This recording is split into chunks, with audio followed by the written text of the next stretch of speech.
മാത്യു സാമുവലും സ്വരാജും രാജ്യവിരുദ്ധതയുടെ രണ്ട് കോടാലി കൈകളാണ്.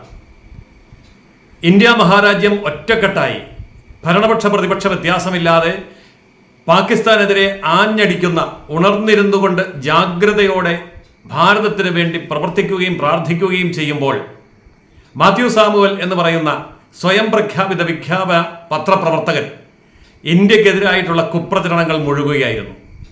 എനിക്ക് എല്ലായിടത്തും സ്വാധീനമുണ്ട്, മാധ്യമങ്ങളിൽ മാത്രമല്ല, അധികാര കേന്ദ്രങ്ങളിൽ മാത്രമല്ല, പട്ടാളത്തിന്റെ ഉള്ളറകളിലെ പ്രധാന രഹസ്യങ്ങൾ വരെ എനിക്ക് നേരിട്ട് ലഭിക്കാൻ മാത്രം വ്യക്തിബന്ധമുണ്ട് എന്ന് വീമ്പിളക്കിയ ആ മനുഷ്യൻ പക്ഷെ ഒരു കാര്യം കണ്ടില്ല, അദ്ദേഹത്തിന്റെ ചാനൽ പൂട്ടാൻ പോവുകയാണ് എന്ന്.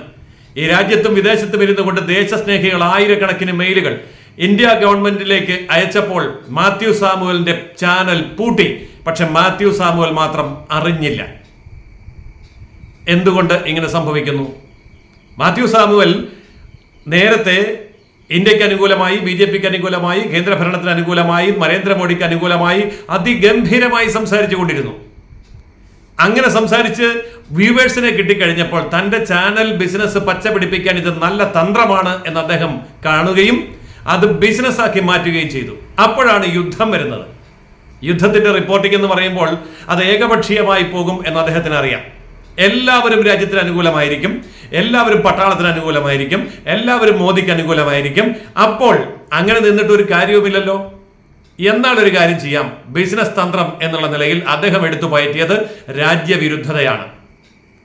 ഇന്ത്യക്കെതിരായി, പട്ടാളത്തിനെതിരായി, മോദിക്കെതിരായി, ഭരണകൂടത്തിനെതിരായി അദ്ദേഹം നിരന്തരമായി വാർത്തകൾ ചെയ്തു.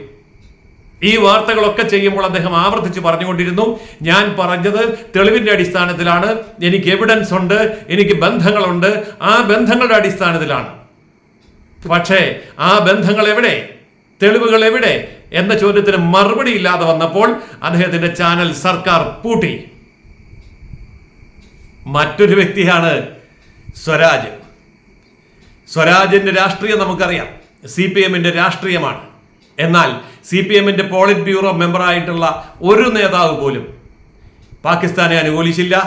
സൈദ്ധാന്തികമായിട്ട് എങ്ങനെയും ആരെയും അനുകൂലിക്കാൻ അറിയാവുന്ന MA ബേബി പോലും സെക്രട്ടറി എന്ന കസേരയിൽ ഇരുന്നു കൊണ്ട് പാകിസ്ഥാനെതിരെ ആഞ്ഞടിച്ചു.